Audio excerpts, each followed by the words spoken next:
Here is the top 10 things to do before we die. We don't talk about this enough. Not one of us remained untouched when it came calling a year back. Friends, family, spouses. It spared no one. And yet, we don't talk about it enough. And I'm not talking about a bucket list of travel or experiences. I'm talking about death.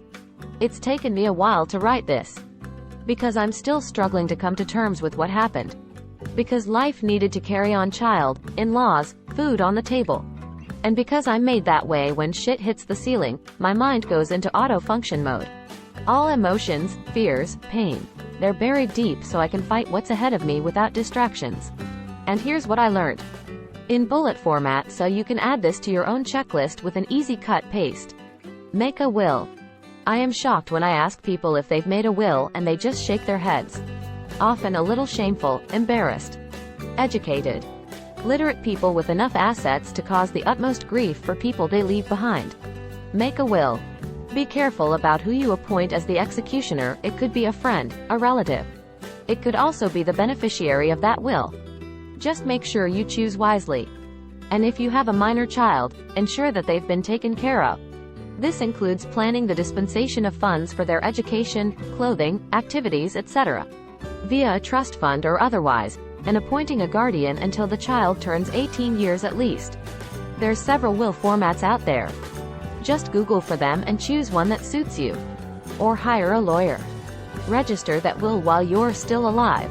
Your lawyer and well-meaning friends will say it's not necessary. But if there's money in the bank or land that needs to be transferred or sold, nothing will get done without a registered will. Nothing. Try telling a bank manager or the village tehsildar or the local panchayat that the will didn't require registration. And all you'll be doing is opening up another battlefront. Make a list of all your assets. Land, jewelry, shares, mutual funds, fixed deposits and savings accounts, and include it in the will. Leave nothing out. Not even that bank account you haven't accessed in 30 years. Leading me to the next one. Consolidate. Got too many bank accounts lying around? Those you haven't accessed for years maybe? Shut them down, consolidate. Don't leave a mess behind for your spouse to deal with. Register your nominee. Make sure you have a nominee in all your bank accounts and mutual funds. Each and every one of them. And if the nominee is a minor, some of the mutual funds will require details of the guardian. Going right back to your will. Should be the same guardian. Your Provident account. Do you have a PF account? Public or corporate? Yes? Have you uploaded the details of the nominee there? No? Why not? What do you think will happen if you haven't officially appointed a nominee for your PF account? Your surviving spouse will be fighting for that money for a long time, filling up innumerable forms multiple times and meeting up with bureaucratic bullshit at every turn. Is your marriage registered? If you're married, that is. If it's not registered, you can still register it by providing proof of marriage. Letter from the Pandit along with photographs, wedding card, written permission of the chief registrar. Payment of a stipulated fee, an attested affidavit, everything to prove that you actually did tie the knot. Do this. Please. Your spouse has enough grief to deal with. Don't add to it because you both think you're immortal or simply too lazy to do this while you're still alive. Ensure someone knows all your passwords. Have you got a password file? Can you share the master password with someone you trust? If yes, do it. I spent hours weeping over a locked laptop before fate intervened and helped me out.